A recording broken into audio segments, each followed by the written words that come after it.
Asyhadu an la ilaha illallah wa asyhadu anna Muhammadan abduhu wa rasuluh. Allahumma sholli wa sallim ala nabiyyina Muhammad wa ala alihi wa sahbihi ajma'in. Amma ba'du. Yang kami hormati para pensepuh, bapak-bapak, ibu-ibu, Ibu Hajah Syakir. Kalau Ustaz Syakir sekarang ada di Jakarta ya. Beliau ke Jakarta, terus saya ditugaskan ke sini. Ya, sebagai anak buah ya, kalau sudah dekan ngasih tugas ya siap laksanakan. Bapak Ibu yang dirahmati Allah, alhamdulillah di pagi yang mendung ini ya, di tepi sawah ya, kita dipertemukan oleh Allah Subhanahu wa Ta'ala dalam rangka untuk meningkatkan keimanan dan ketakwaan kita kepada Allah Subhanahu wa Ta'ala. Amin Allahumma amin. Pada kesempatan ini, pada majlis yang dimuliakan Allah, marilah kita awali bersama-sama di membaca Al-Quran surat Al-Hajj ayat 27.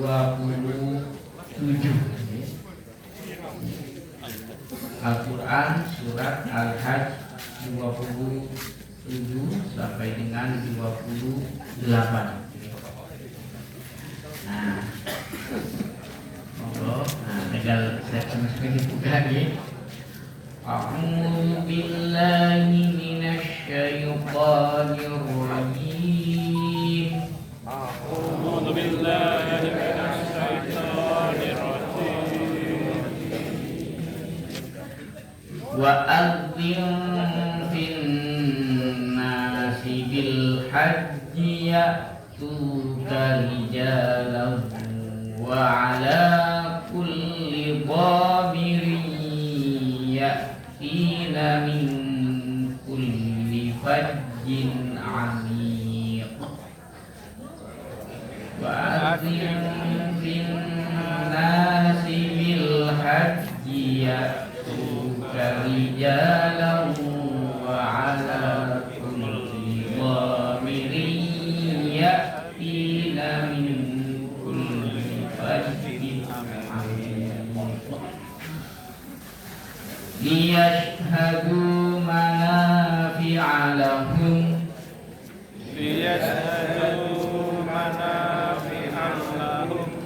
wa yadhkuru ismallahi fi ayyamin ma'lumat.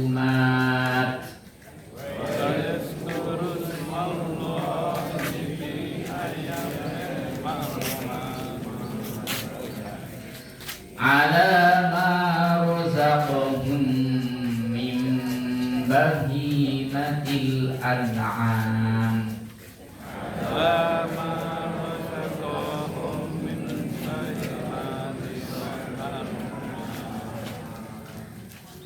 Fakulu minha wa at'imul ba'isal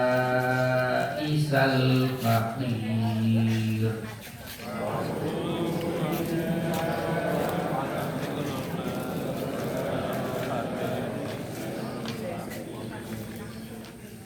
Sadaqallahul azim.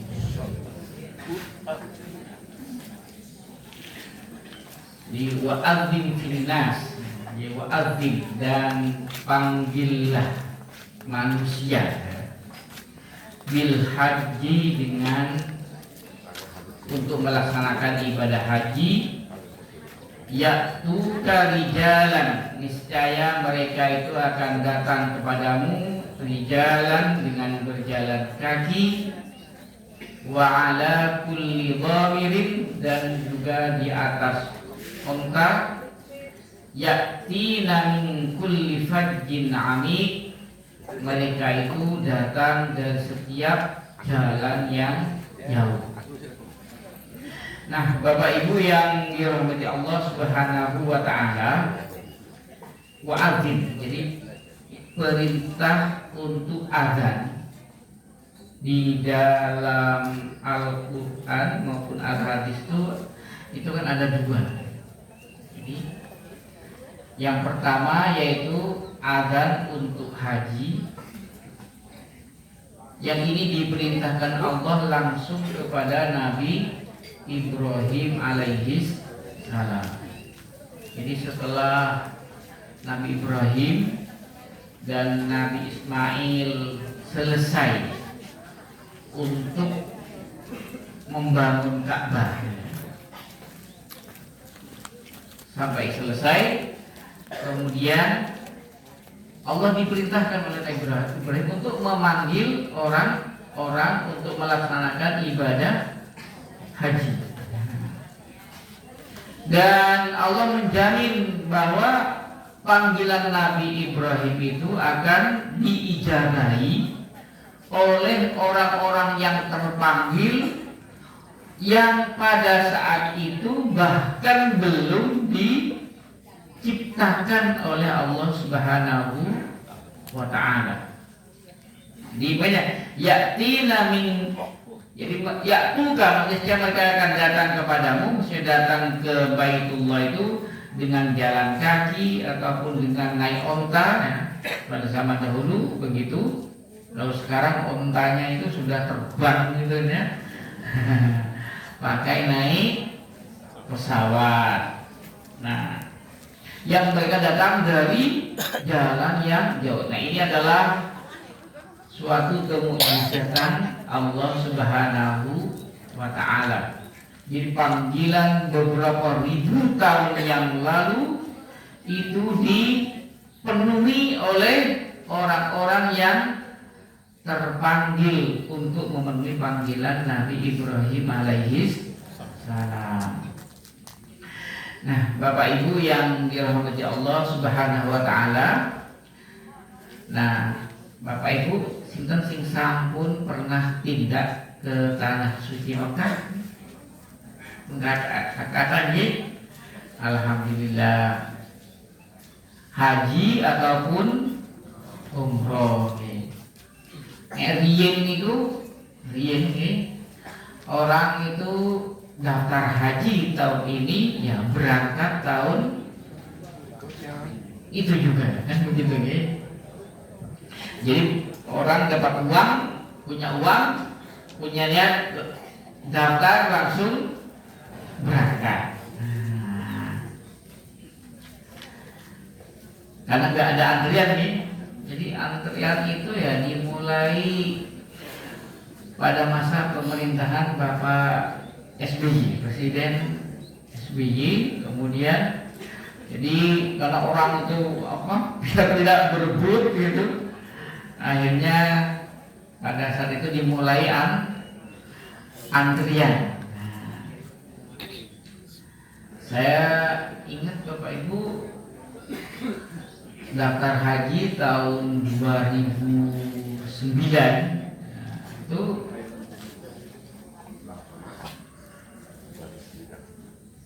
berangkat itu tahun 2012. Jadi hanya tiga tahun itu haji reguler itu. Itu pun sebenarnya ketika saya buka tabungan di waktu di Bank Mandiri Syariah itu daftar, waktu itu sudah oleh Bapak, Pak silakan sudah diurus Kemenak, Bapak nanti berangkat 2011. Jadi 2 tahun.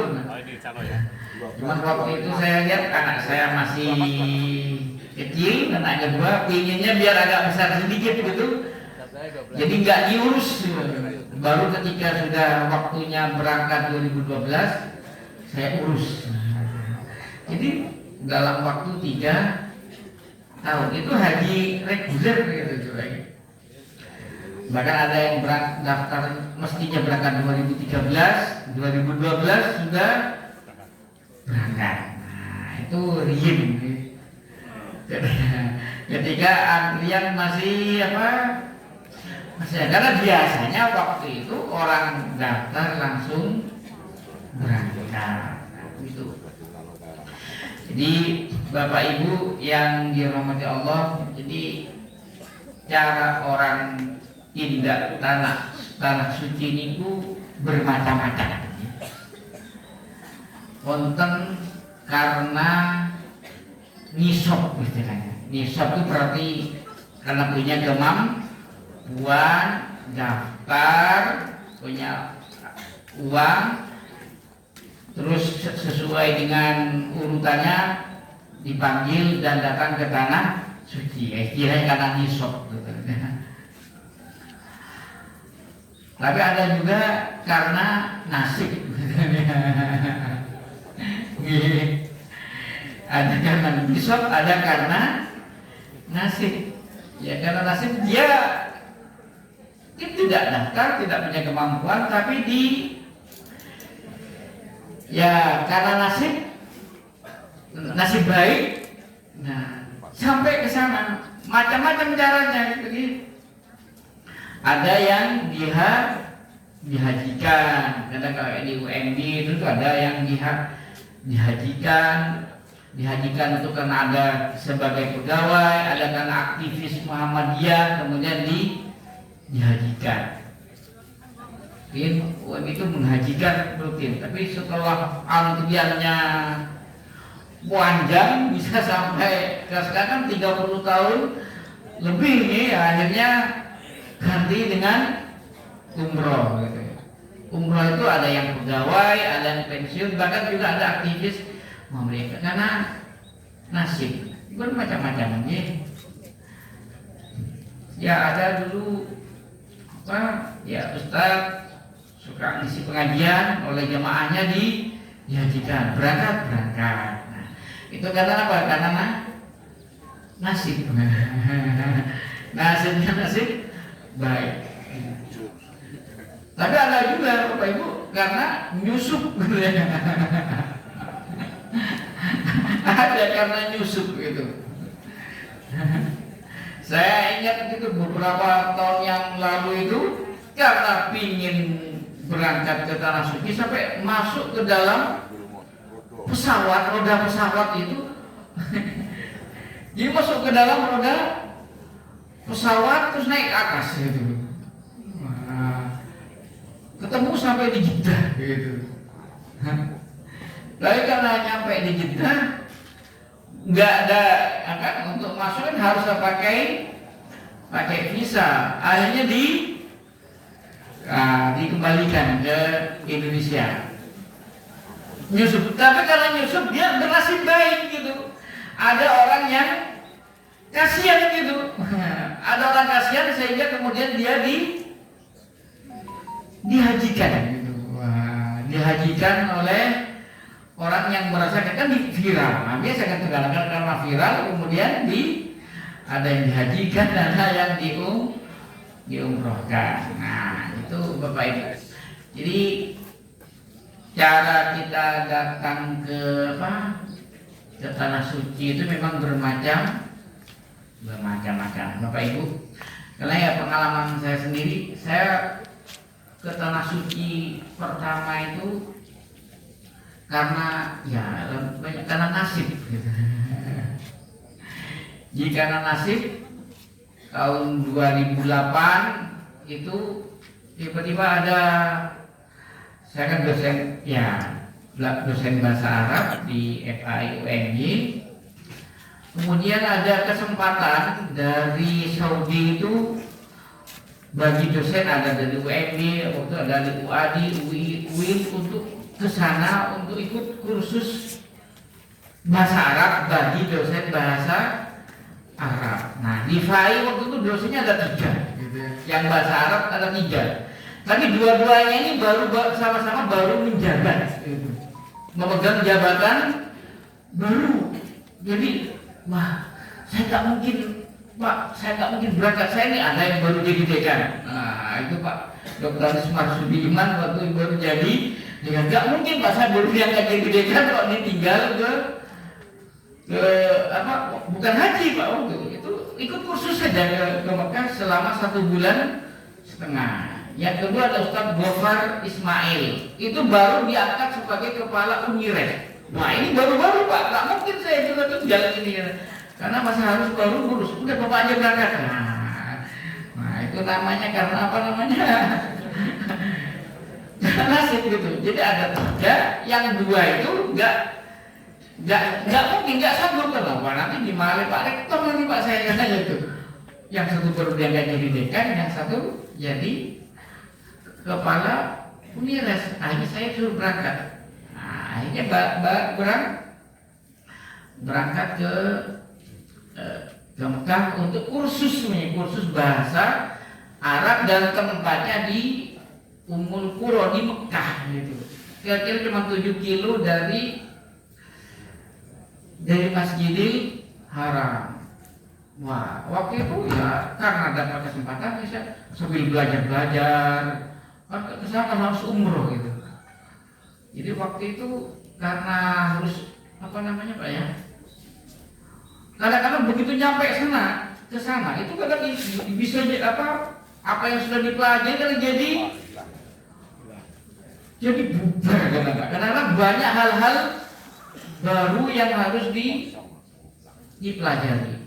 Karena ternyata begitu nyampe ke sana, nyampe ke Mekah, kan mestinya istirahat dulu. Enggak, langsung aja Pak, langsung umroh katanya. Wah, langsung umroh gitu.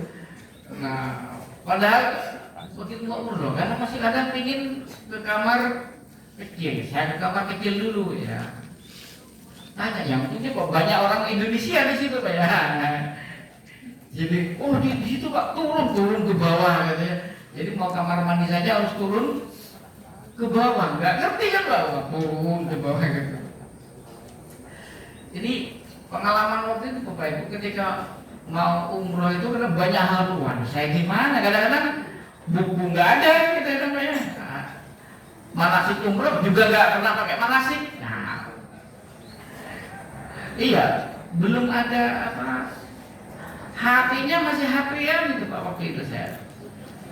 Pakai SMS itu Pak ya. Wah, akhirnya apa yang saya lakukan? Saya tuh banyak, ini mau umroh pertama ini. Banyak apa? Pakai SMS-an dengan almarhum Ustadz Profesor Yunahar. Iya, jadi saya banyak banyak. Jadi sampai mau umroh itu banyak konsultasi dengan beliau gitu. Jadi pakai SMS dulu Pak ya. Kalau sekarang kan gampang gitu, bisa Pak internet, bisa buka apa itu YouTube macam-macam. Waktu itu hanya bisa pakai SMS apa itu.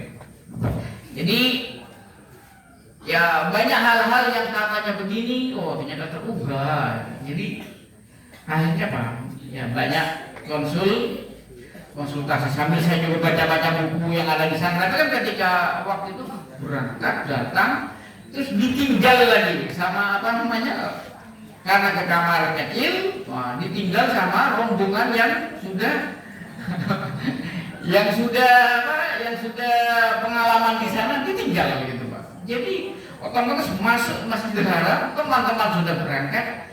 Wah, jadi berbekal ilmu yang pernah dipelajari. Karena waktu itu saya Bapak Ibu kalau mau bab fikih haji, saya kan ngajar fikih. Waktu itu saya nggak berani ngajar fikih haji waktu itu. Kenapa? Karena belum pernah haji gitu. Jadi mau belajar saja. Kalau sekarang kan gampang nih, banyak YouTube gitu. Karena baca, bayangin itu susah waktu itu. Nggak seperti sekarang. Jadi Bapak Ibu, jadi begitulah. Jadi ada yang datang ke tanah suci dan bermacam-macam ini. Ada karena nasib, ada karena nisab. Nah, waktu itu saya termasuk pertama itu ya karena ya nasib itu. Nasib sebagai dosen bahasa Arab dipanggil jadi untuk kuliah sebenarnya Bapak izin kuliah selama 1 bulan setengah sehingga bisa ya umroh berkali-kali. Umroh kadang-kadang diajak keluar, diajak ke mikot-mikot umroh, diajak ke Madinah, dari Madinah umroh. Jadi begitu. Ini mudah-mudahan Bapak Ibu juga yang belum dimudahkan oleh Allah Subhanahu wa taala untuk sampai ke Mekah, entah umroh, entah haji, dalam rangka memenuhi panggilan Allah.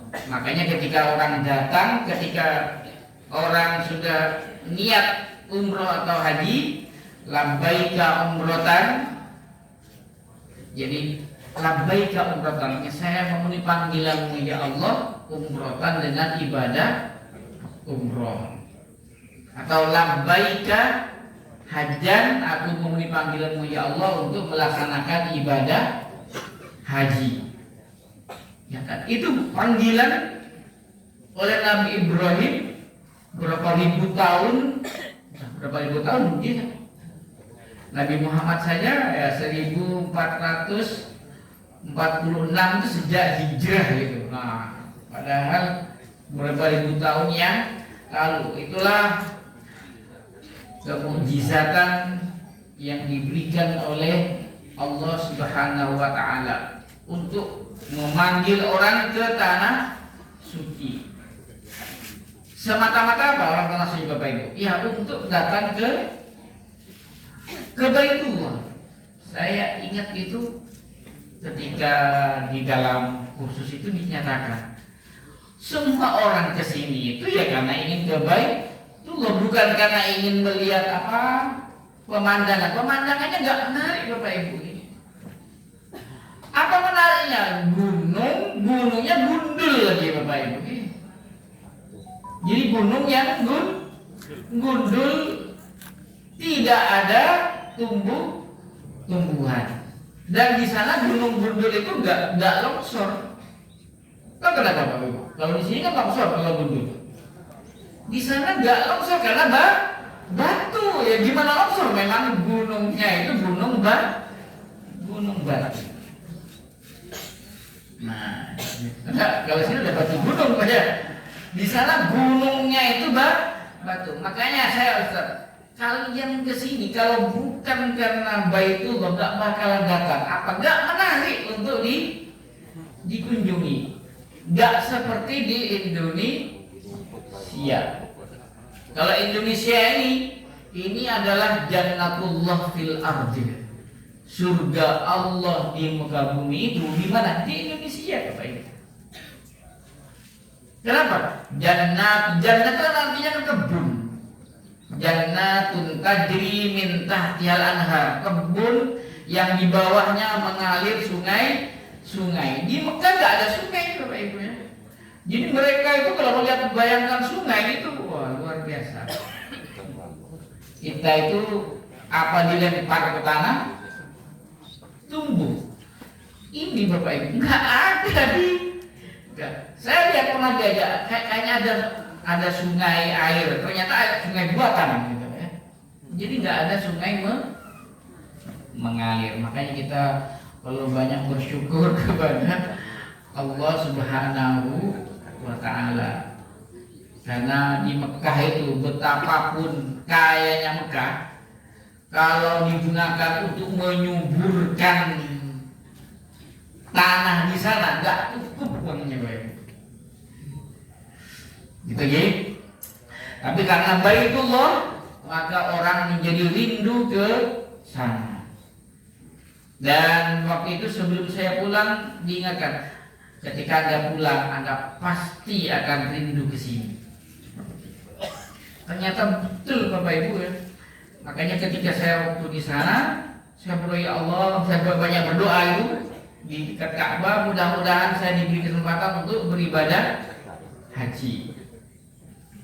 Nah, akhirnya pulang 2008, 2009 udah daftar aja ya dengan itu.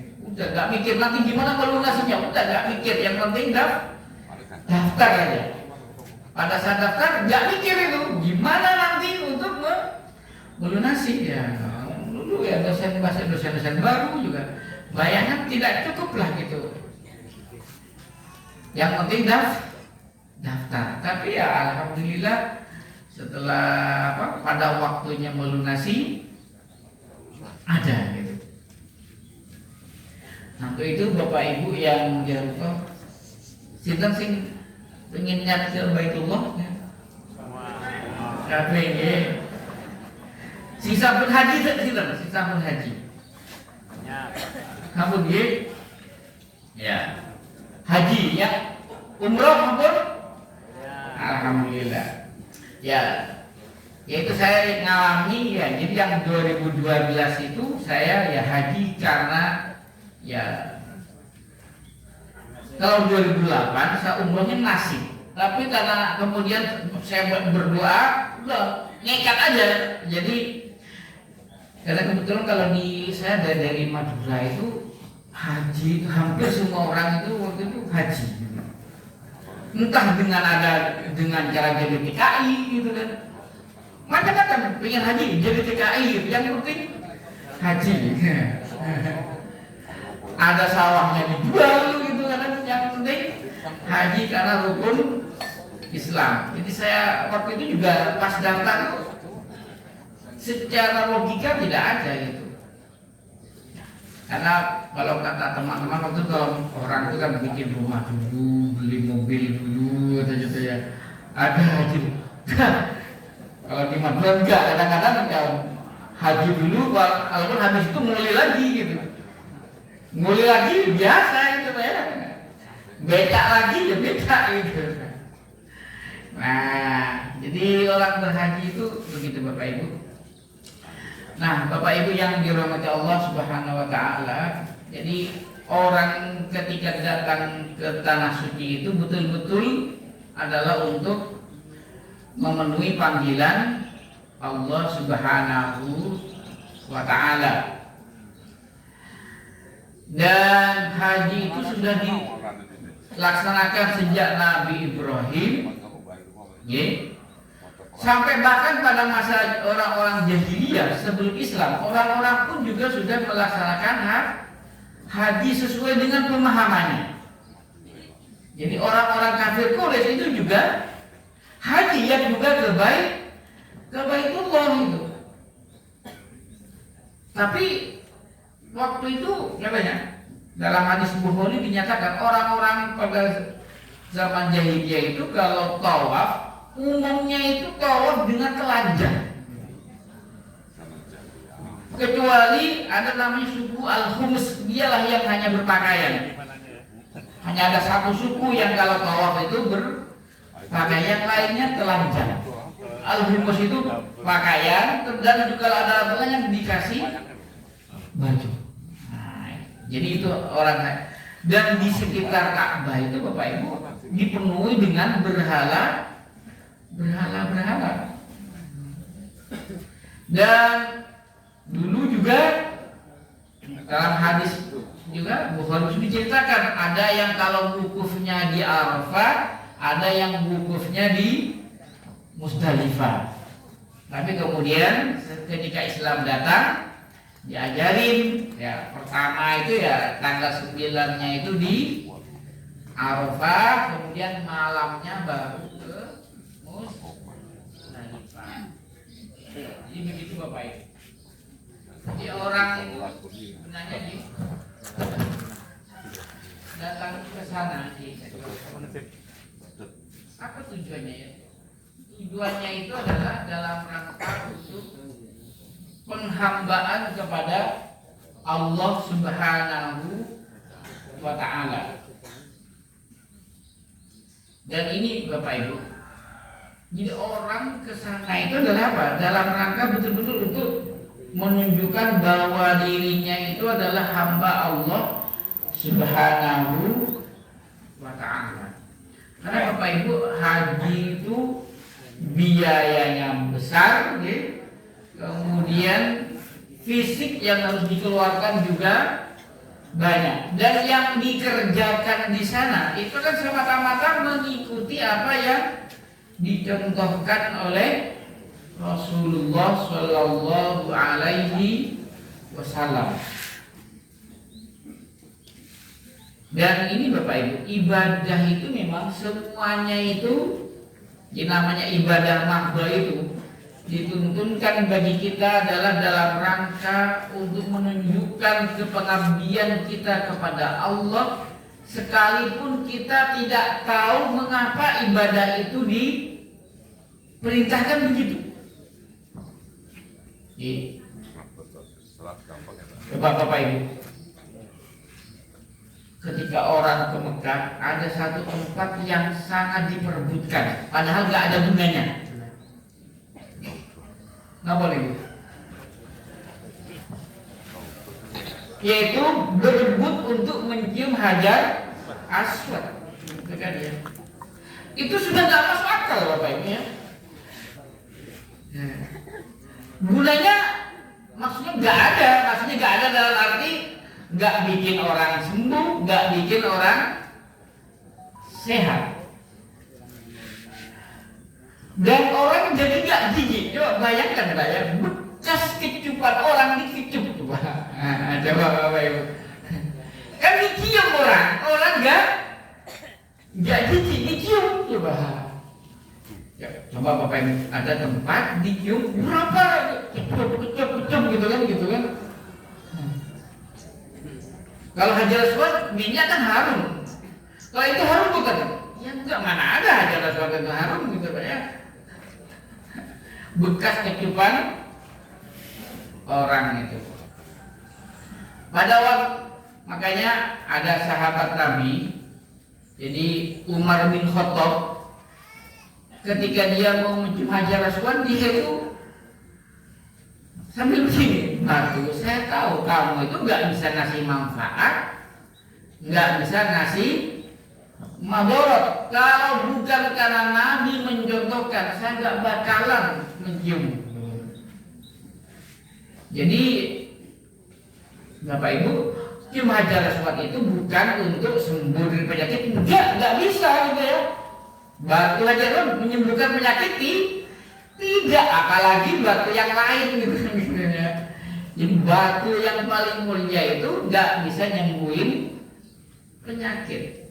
Nah, tapi itu diperebutkan. Padahal itu hukumnya hanya sunnah. Kadang-kadang demi mengerjakan yang sunnah itu orang berbuat sesuatu yang haram. Nah, gitu. Gimana? Ya itu kalau yang haram, ya itu kadang apa? Untuk berebut, sikut sana, sikut sini gitu ya. Nah, kadang-kadang ya bayar gitu ya. Dan bayarnya kadang-kadang nggak sengaja Pak. Apa? Kadang-kadang di sana itu ada orang-orang Indonesia itu gimana? Udah pernah ke penjara belum? Ditanyain Bapak Ibu, kalau dia suka, saya bantu. Kayak, wow, orang Indonesia Pak, gitu. Saya ingat pada tahun 2008 itu ada teman saya orangnya kurus gitu ya. Bukan Pak. Dia itu teman saya dari di Semarang gitu. Jadi masa Pak saya cerita itu, saya itu tadi diajak mau dibantu tuh dia Hajar Aswad. Ya saya mau dibantu orang Indonesia gitu kan. Begitu selesai diminta uang 200 rial. 200 rial. Kalau sekarang 1 rial 4.600 ya. Kotanya sekitar 900 ribuan dalam 200 rial itu. Waktu itu saya nggak mana ada 200 rial keduanya. Akhirnya dompetnya dikeluarin. Nih uang saya gitu. Caranya gimana coba kalau joki itu? Jadi orang taruh di tengah, dilindungi 4 orang gitu.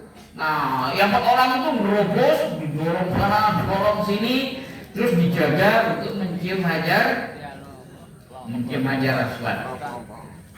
Nah, begitu Pak. Tapi waktu itu beliaunya itu merasa nggak puas, waduh saya itu mencium hajar aswad dengan udah begitu ditodong gitu ya. Nah ini akhirnya beliau saya mau nyoba dengan cara normal gitu. Orangnya kurus Pak, lebih kurus dari saya itu.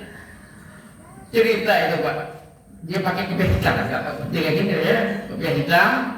Nah jadi kopiah hitam kadang-kadang juga ada bisa bernasib baik Pak ya. Jadi dia saya tuh mendekat Hajar Aswad. Begitu dekat Pak, langsung saya kena dorong terlempar Pak katanya itu. Orangnya kurus Pak ya, jadi nggak dibantu. Begitu terlempar langsung begitu mendekat langsung terlempar jauh. Tapi oleh orang askar yang jaga itu, karena dia pakai kopiah hitam Pak ya, kayak hitam putih Pak ya. Indonesia. Huna. Jadi dipanggil sini. Jadi gara-gara pakai kopiah hitam, tahu dia kelempar sudah dekat Indonesia. Huna dipanggil. Udah yang lain suruh pergi, dia bisa mencium Hajar Aswad dengan tenang. Itu nasib. Itu tapi kadang nggak bisa ditiru, benar-benar tuh kita itu pakai hajar kopiah hitam tapi gitu. Ya itulah kadang Nah ini Bapak Ibu, jadi kalau Bapak Ibu entah mau umroh, entah mau haji, jadi ingat jangan sampai hal-hal yang sifatnya sunnah itu dikerjakan dengan melakukan sesuatu yang menjadi haram. Dan kita itu ibadah ke sana kalau ke Ka'bah ya tujuannya ya untuk tawaf, dan tempat yang dia sunnahkan untuk dicium itu hanya satu, yaitu Hajar Aswad. Kalau yang lain tidak disunnahkan untuk dicium. Kadang-kadang orang yang meratap-ratap kayak gitu. Dan kalau yang disunahkan untuk diusap, yang ibadah kalau mengusap Ka'bah itu hanya dua. Ada namanya rukun Yamani sama Hajar Aswad. Rukun Yamani itu ya pojok seperti Hajar, tapi hanya untuk diusap. Jadi kalau diusap, habis itu ke Hajar Aswad. Hajar Aswad itu sunahkan diusap, kemudian dicium kalau bisa. Nggak bisa pun Nabi aja pun kan pakai tongkat gitu kan. Karena pakai tongkatnya dipegangin, tongkatnya dicium. Nggak bisa juga kan pakai. Jadi memang sejak zaman Nabi pun orang sudah berebut untuk mencium Hajar Aswad. Sampai Nabi pun susah untuk mencium Hajar Aswad. Ini pada sejak itu. Nah, Bapak Ibu yang dirahmati Allah Subhanahu wa taala. Nah, baik. Jadi saya pengalaman kemarin, apa kira-kira kalian temanya diminta apa kesalahan-kesalahan untuk orang ketika umrah dan haji? Karena kembali alhamdulillah Bapak Ibu saya termasuk bernasib. Jadi nasib untuk ke Mekah gitu ya. Karena tahun kemarin saya ya itu karena nasib juga nih. Ditunjuk sebagai petugas haji. Nah, jadi datang ke sana sebagai TKI gitu ya. Tenaga kerja yang bertugas untuk membimbing ibadah haji di Mekah. Jadi ada beberapa kesalahan yang sering terjadi ketika orang melaksanakan umroh atau haji. Pertama Bapak Ibu, orang itu ketika mau memulai ibadah umroh atau haji, itu kan dimulai dengan namanya ihram. Ihram itu dulu niat untuk melaksanakan ibadah umroh ataupun niat untuk melaksanakan ibadah haji. Nah, pakaiannya itu dinamakan pakaian ihram. Tapi ihram itu sendiri artinya niat. Nah, ketika kita niat itu di mana?